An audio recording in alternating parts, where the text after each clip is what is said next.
Bismillahirrahmanirrahim. Assalamualaikum warahmatullahi taala wabarakatuh dan selamat sejahtera. Hai, apa khabar? Terima kasih dan tahniah memilih subjek sejarah. Mesti minat kan? Dah belajar? Dan nak cemerlang? Okey, nak cemerlang? Jom layan channel Cikgu Zazu. Antara keluhan pelajar cikgu susah nak faham, cikgu tak ada, bosan PDPR. Tak apa, cikgu ada petua. Cikgu ada cara nak belajar dan nak jawab soal diarah STPM terutama untuk semester 1. Nak pandai sejarah, senang aja. Anda perlu membaca. Baca.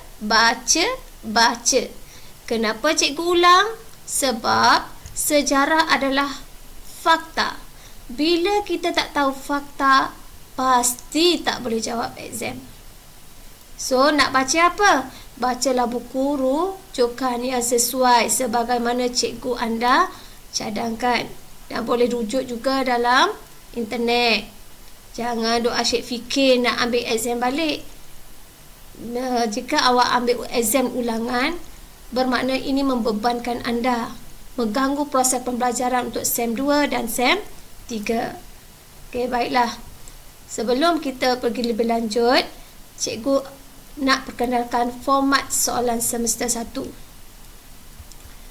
Semester 1 ni ada 6 soalan.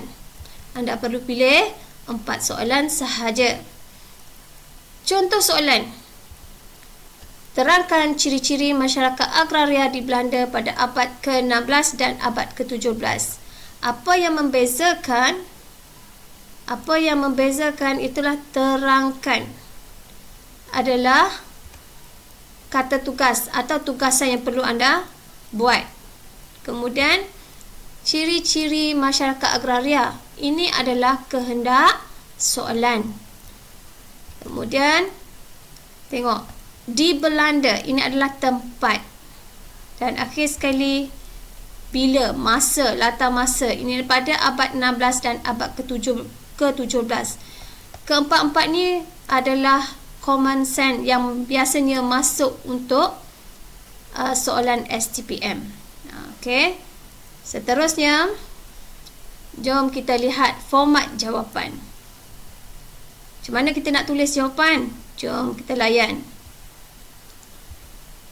Setiap soalan ada 20 markah. 20 markah di mana ada 4 soalan yang wajib anda jawab. Diberi masa peruntukan jam 2 jam.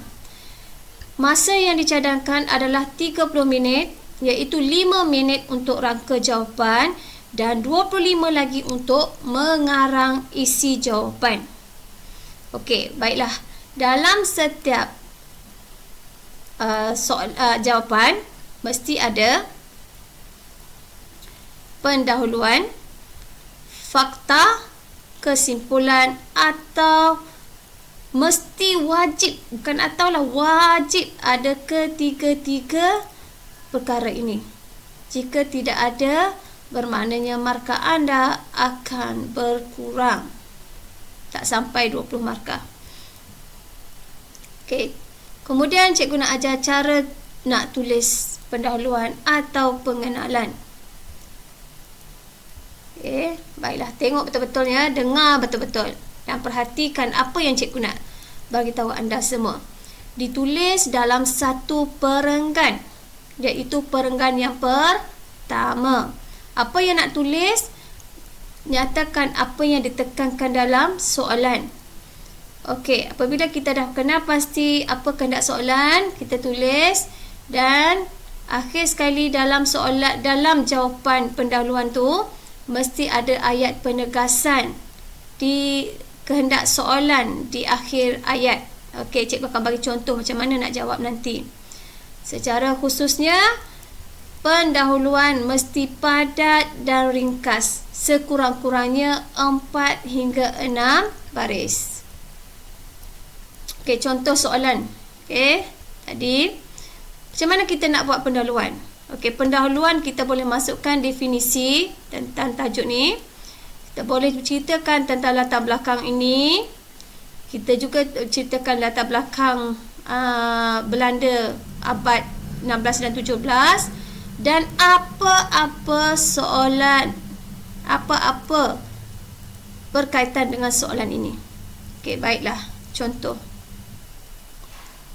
jawapan. Okey, tengok, anda boleh baca ya kesemuanya macam mana cikgu tulis. Jadi di sini cikgu nak tunjuk yang berwarna hijau ini adalah pengenalan, definisi. Ini definisi, yang ini adalah isi dalam jawapan. Fakta nanti. Isi untuk jawapan. Dan ini yang cikgu tekankan tadi. Kemajuan dalam bidang pertanian dan peternakan membawa Belanda muncul sebagai masyarakat agraria terkenal di dunia. Ini adalah penegasan kepada pengenalan. Okey, penegasan yang dalam pengenalan. Okey, baiklah. Bagaimana cara nak tulis fakta pula dah. Okey. Okey. Seterusnya, cikgu nak ajar anda semua cara nak tulis isi atau fakta pula. First, kita tengok dulu fakta ataupun isi mesti ada 4 perenggan. 4 isi, 4 perenggan. Cara nak tulis isi, yang pertama mesti ada fakta penting atau fakta utama, diikuti oleh huraian, iaitu penerangan kepada fakta, yang mana awak boleh masuk bagaimana, mengapa, kenapa, apakah ataupun kesan. 5W1H. Okey, harap awak kamu semua maklum ya. Yang ketiga, contoh. Contoh iaitu bukti kepada huraian tadi, huraian ni. Jadi apa yang perlu awak masukkan dalam contoh, awak boleh masukkan bila, siapa, di mana, apa. Okey, baiklah. Seterusnya, yang paling penting juga adalah penegasan. Penegasan ialah kesimpulan kecil dalam setiap isi. Awak boleh mulakan ayat penegasan ialah sesungguhnya, secara tidak langsung, ataupun jelaslah bahawa. Okey, itu adalah antara proses menulis fakta. Panjang baris ya, panjang berapa baris yang perlu buat. Panjangnya adalah 8 hingga 10 baris. Kalau tulisan kecil 8 lah, kalau tulisan besar 10 baris. Ikut kesesuaian. Okey, baiklah. Perlu diingat, kalau dalam soalan, satu soalan tu ada 2 persoalan. 2 persoalan kena jawab. Contohnya soalan, nyatakan konsep negara bangsa dan ciri-ciri negara bangsa di England. Jadi awak semua kena jawab konsep perenggan pertama dan ikuti dengan ciri-ciri. Mesti buat, jangan pilih salah satu. Soalan 2 persoalan ini kena jawab kalau jika soalan berbentuk sedemikian. Okey, baiklah. Okey, peringatan ya. Untuk mendapat markah takkulan yang baik, setiap perenggan mesti ada penanda wacana. Contoh ayat dia yang dimulakan dengan selain itu, di samping itu, seterusnya untuk menyambung perenggan demi perenggan. Jika tidak, takkulan awak kurang. Bahagian markah takkulan kurang. Dan satu lagi, anda semua kena susun isi dengan baik. Jangan campur aduk. Contohnya, jika kegiatan kerajaan agraria Belanda, jangan campur pertanian dengan perindustrian dalam satu perenggan. Dan entah contoh ke atas, huraian dan campur aduk. Isi yang bercampur aduk pun markah akan berkurang. Dan perlu diingat, elakkan guna perkataan kata nama diri. Kata nama diri, kita hendaklah, kita mestilah. Okey, sebagaimana awak masih terikat dengan SPM untuk soalan KBAT. Dan perlu diingat sekali lagi, jangan cipta fakta. Maklumlah, tak baca tadi, tak tahu fakta apa, kemudian awak createkan fakta, maka secara tak langsung bukan sahaja tak dapat markah, malah mungkin kosong. Okey, sebab tidak ada pengetahuan. Okey, baiklah. Contoh penulisan. Okey, kegiatan ekonomi. Okey, anda baca semua, cikgu hanya highlightkan yang berwarna sahaja. Kegiatan pertanian ini adalah fakta. Pertambahan penduduk, huraian. Secara besar-besaran atau ekstensif. Okey, secara besar-besaran ini adalah huraian. Lanjut. Okey, kemudian termasuklah penanaman huraian lanjut. Okey, antara sayuran seperti seperti ini adalah contoh. Dan juga awak boleh masukkan pendapat tokoh pun dia contoh. Jadi apa yang nak ditekankan di sini adalah penegasan. Okey, penegasan ini mesti ada setiap perenggan. Jika tak ada, markah takkulan menjadi kurang. Okey, faham tak? Okey, baiklah.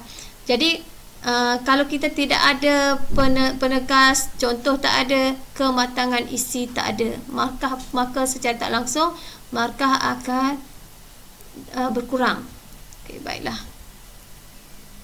Okey, dah cukup.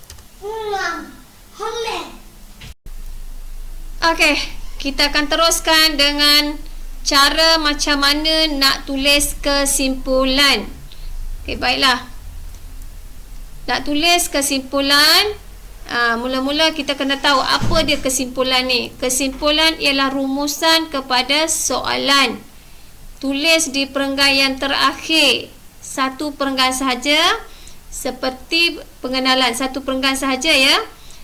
Panjang dia adalah 4 hingga 6 baris. Untuk pisahkan kesimpulan dengan fakta tadi, tak pisahkan fakta dengan kesimpulan, anda perlu gunakan perkataan kesimpulannya atau konklusinya.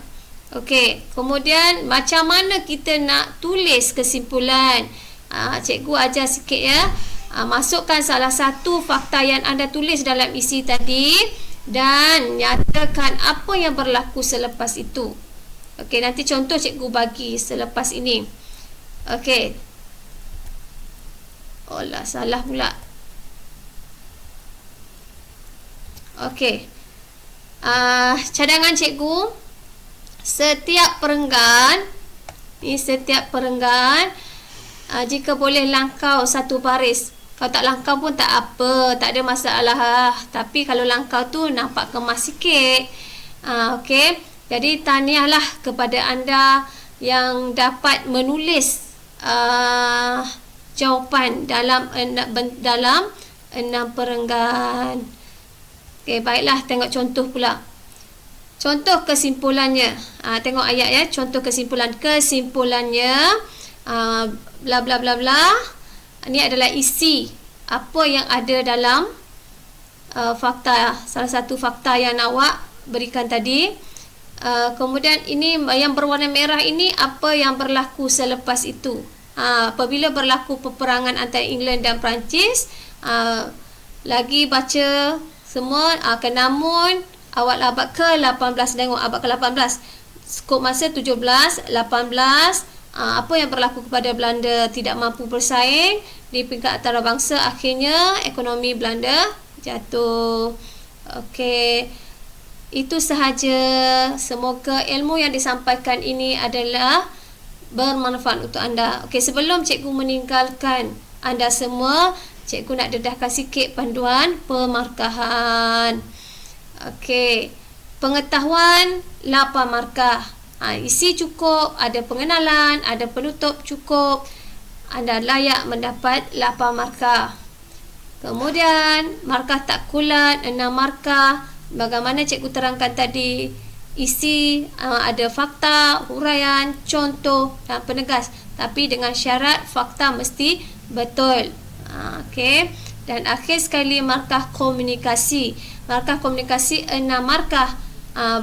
Ikut apa yang cikgu ajar, bahagian pengenalan, isi dan penutup tadi. Jadi jika anda memenuhi keseluruhan, markah yang anda layak dapat, cantik, pemeriksa membaca dengan baik, maka anda layak mendapat markah paling maksimum 20 markah. Okey, selamat menjawab atau membuat latih tubi untuk bersedia untuk peperiksaan nanti. Okey. Okey. Penghargaan, penghargaan dan ucapan terima kasih kepada Ustaz Nasir dan Puan Maiteli dari SMK Taman Forest Heights kerana memberi pendedahan kepada saya untuk teknik belajar dan mengajar serta teknik menjawab soalan sejarah STPM. Ilmu yang sangat bermanfaat. Okey. Semoga anda semua menjadi insan cemerlang dan ilmu cikgu ini bermanfaat untuk anda semua. Okey, cikgu sudahi dengan wabillahi taufik wa hidayah. Assalamualaikum warahmatullahi taala wabarakatuh dan terima kasih. Kita jumpa lagi. Bye bye. Okey, jangan lupa tekan like, share, comment and subscribe.